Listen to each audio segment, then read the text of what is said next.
নমস্কার বন্ধুরা, তোমাদের সবাইকে অনেক অনেক স্বাগত জানাই আবার একটা নতুন ভিডিওতে। তো আজকে একটা দুর্দান্ত রেসিপি নিয়ে চলে এসেছি। আজকে রেসিপিটা হলো আমলকির আচার বানাবো। তার জন্য দেখো এখানে আমি 1 কিলো আমলকি নিয়ে নিয়েছি। আর এখন কিন্তু শীতের মৌসুম, শীতকাল চলে এসেছে। এখন কিন্তু অনেকের সর্দি কাশি ঠান্ডা লাগছে, তো এই আমলকির আচার কিন্তু খুবই উপকারী বন্ধুরা। এটা খেতে পারলে কিন্তু খুবই ভালো হয়, সর্দি কাশি একটু কম হয়ে যায়।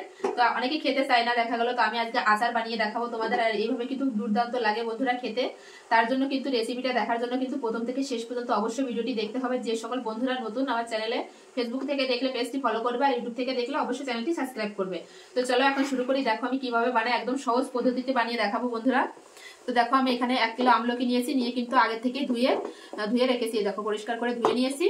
আর এই সাইডে দেখো, এই সাইডে কিন্তু আমি একটা কড়াই বসিয়ে দিয়েছি, কড়াইর ভিতর দিয়ে দিয়েছি জল। আর এরকম কিন্তু একটা থালা বসিয়ে দেবো, এরকম ফুটো ফুটো থালা।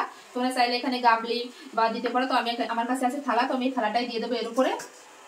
এবার আমলকিগুলো সেদ্ধ করে নেব, কিন্তু সরাসরি জলের ভিতর কিন্তু দেওয়া যাবে না সেদ্ধ করার জন্য। আমি এর উপরে আমলকিগুলো দিয়ে দেবো সব।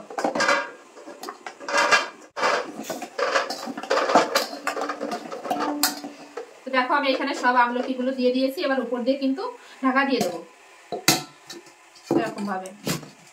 এবার ঢাকাটা খুলে দেখবো যে আমলকিগুলো সেদ্ধ হয়েছে কিনা, মানে ভাপিয়ে নিচ্ছি। এই দেখো কালারটা কিন্তু পুরোভাবে চেঞ্জ হয়ে গেছে। আর কিভাবে তোমরা বুঝবে যে সেদ্ধ হয়েছে, তো একটা আমলকি কিভাবে নেবে, দেখো এরকম কিন্তু যে কোষগুলো আছে না, এই কোষগুলো গরম আছে, কোষগুলো কিন্তু ছেড়ে যাচ্ছে। এরকম টান দিলে কিন্তু দেখো আলাদা আলাদা হয়ে যাবে এরকম ভাবে। তো এইভাবে হলেই কিন্তু তোমরা বুঝতে পারবে যে আমার আমলকিগুলো ভাপানো হয়ে গেছে। তো এখন আমি এটা নামিয়ে নেবো। তো এখন আমি গ্যাসের উপর থেকে নামিয়ে নেবো, নামিয়ে একটু ঠান্ডা করতে দেবো। ঠান্ডা হলে তবেই কোষগুলো ছাড়াবো।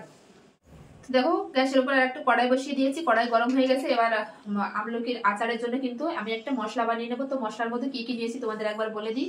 এখানে নিয়েছি গোটা ধনে, গোটা জিরে, নিয়েছি সর্ষে, কালো সর্ষে নিতে হবে তবেই কিন্তু টেস্টটা ভালো হবে, নিয়েছি গোলমরিচ, আর নিয়েছি মেথি। তবে এইসব মশলা থেকে কিন্তু গোলমরিচ আর মেথিটা একটু কম নিতে হবে। তো আমি আমার 1 কিলোর হিসাবে আমি মশলাগুলো নিয়েছি, তো তোমরা সেই অনুযায়ী নেবে। এখন আমি এই সব মশলাগুলো কড়াইর ভিতর দিয়ে দেবো। তো এই মশলাগুলো ভেজে নেবো। মশলাটা কিন্তু আমি ভেজে নিয়েছি, এ দেখো হালকা করে চড়বড় করে ফুটছে। তো এখন আমি ঢেলে নেব। আর বেশি ভাজা হয়ে গেলে কিন্তু তেতো লাগবে, পরে খেতে ভালো লাগবে না আচারটা। আমলকিগুলো কিন্তু ঠান্ডা হয়ে আসছে। দেখো আমি কিভাবে আমলকিগুলো ছাড়াই। এই যে একটা আমলকি নেবে, এরকম ভাবে কিন্তু এই যে হালকা এরকম টান দিলে কিন্তু কোষ ছেড়ে আসবে। দেখো এরকম ভাবে সব আমি ছাড়িয়ে নেবো। মাঝের যে বীজটা আছে এটা কিন্তু অবশ্যই ফেলে দিতে হবে। এই দেখো এরকম ভাবে সব ছাড়িয়ে নেব। কত সুন্দরভাবে ছাড়িয়ে আসছে দেখো। এই দেখো, আর এই বিচিটা কিন্তু ফেলে দেবো এটা। এই দেখো কত সুন্দরভাবে কিন্তু কোষগুলো ছেড়ে গেছে। এভাবে সব ছাড়িয়ে নেবো আমি। এভাবে কিন্তু দেখো আমি অনেকগুলো ছাড়িয়ে নিয়েছি, তো এইভাবে ছাড়িয়ে নেবো। ছাড়াতেও কিন্তু খুব ভালো লাগছে, কি সুন্দর ছেড়ে যাচ্ছে দেখো। হ্যাঁ দেখো,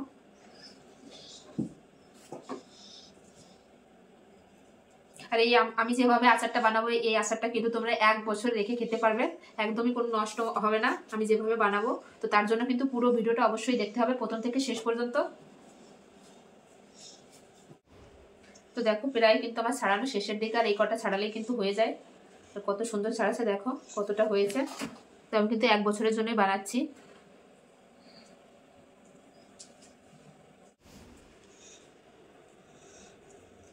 তো দেখো আর এই একটা ছাড়ালেই হয়ে যায় সব ছাড়ানো। কত সুন্দরভাবে ছেড়ে গেল, দেখো কতটা হয়েছে।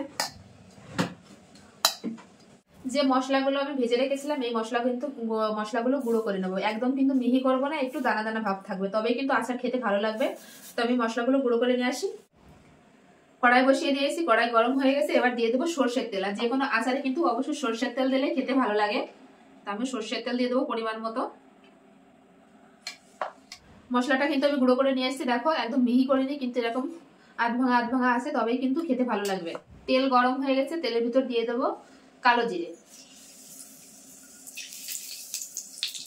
কালো জিরে দেওয়ার পরে আমি এই আমলকিগুলো দিয়ে দেবো তেলের উপরে।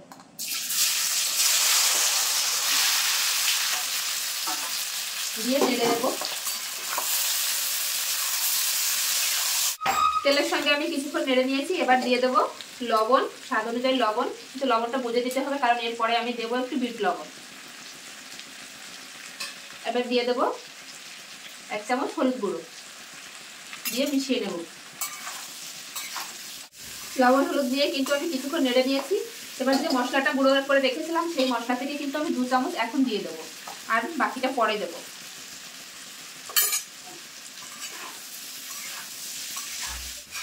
মশলা দিয়েও কিন্তু আমি খুব ভালো করে নেড়ে নিয়েছি। এবার দিয়ে দেবো আমি বিট লবণ। বিট লবণটা দিলে কিন্তু খেতে খুব দুর্দান্ত লাগে। তো পরিমাণ মতো বিট লবণ দিয়ে দিয়েছি। এবার দিয়ে দেবো 1/2 চামচ লঙ্কার গুঁড়ো। যেহেতু আমার বাচ্চা আছে ছোট ছোট, এই জন্য আমি লঙ্কার পরিমাণটা একটু কম দিলাম, তোমরা চাইলে এখানে বাড়িয়ে দিতে পারো। এরপর দেবো একটা মেন উপকরণ, সেটা হচ্ছে এখানে রয়েছে আখের গুড়। তোমরা চাইলে চিনিও দিতে পারো, তবে চিনি খাওয়ার চেয়ে কিন্তু গুড়টা খাওয়া অনেক ভালো, এই জন্য আমি গুড় দিয়ে দিচ্ছি। আর শরীরের পক্ষেও কিন্তু খুবই ভালো গুড় খাওয়া। দিয়ে এবার মিশিয়ে নেব।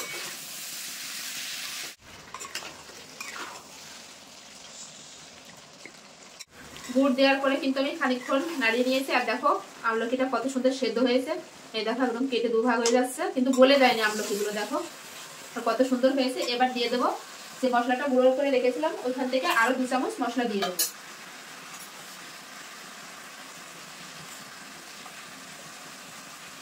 ব্যাস একটু নেড়ে নেব। এবার আমি বললাম যে আচারটা আমি 1 বছর পর্যন্ত রেখে খাবো, তো সেটার জন্য দিয়ে দিতে হবে কিন্তু ভিনিগার। আমি এখানে 1 ঢাকন ভিনিগার দিয়ে দেবো। যেহেতু আমি 1 কিলো নিয়েছি, তোমরা যদি বেশি পরিমাণে নাও তাহলে ভিনিগারের পরিমাণটা বেশি দেবে। আর এই ভিনিগার দিয়ে রাখলে কিন্তু অনেক দিন পর্যন্ত খুব ভালোভাবে যাবে। তো দেখো আচারটা কিন্তু আমার একদম রেডি। এই দেখো কত সুন্দর হয়েছে। এখন আমি নামিয়ে নেব, নামিয়ে ঠান্ডা করে নেব। এই দেখো দেখলেই তো লোভ লাগছে বন্ধুরা, দেখো খেতে তো লাগবে না? এটা কিন্তু খাওয়া খুবই ভালো বন্ধুরা, ছোট বড় সবাই খেতে পারবে এটা। তো এখন আমি গ্যাস থেকে নামিয়ে নেব। এখন আমি কড়াইতে কিন্তু এই গামলায় নামিয়ে রাখবো, রেখে ঠান্ডা করে পরে একটা কাচের বয়ামে ভরে রাখবো। আমার 1 বছর আরামসে চলে যাবে এই আচারটা। দেখতে কত সুন্দর হয়েছে দেখো। অনেকে তো অনেক ভাবে বানায়, তো একবার হলে এভাবে বানিয়ে খেয়ে দেখবে। টক ঝাল মিষ্টি খেতে কিন্তু দুর্দান্ত লাগে বন্ধুরা। আমি আবারও বলছি, এটা ছোট বড় বয়স্ক সবাই কিন্তু খেতে পারবে।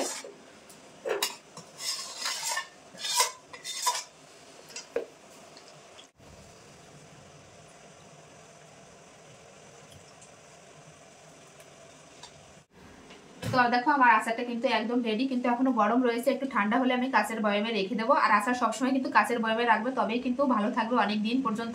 তো আমার এই আমলকির আচারের রেসিপিটা কেমন লাগলো অবশ্যই কমেন্টে বলবে বন্ধুরা। ভালো লাগলে অবশ্যই লাইক কমেন্ট শেয়ার করবে, আর চ্যানেলটি সাবস্ক্রাইব করবে। এরকম নিত্য নতুন ভিডিও দেখার জন্য অবশ্যই বন্যা রান্নাঘর চ্যানেলটি সাবস্ক্রাইব করতে হবে। আজকের মতো ভিডিওটি এখানেই শেষ করছি, আবার দেখাবে নতুন কোনো রেসিপির সঙ্গে। সবাই ভালো থাকবে, সুস্থ থাকবে, বাই।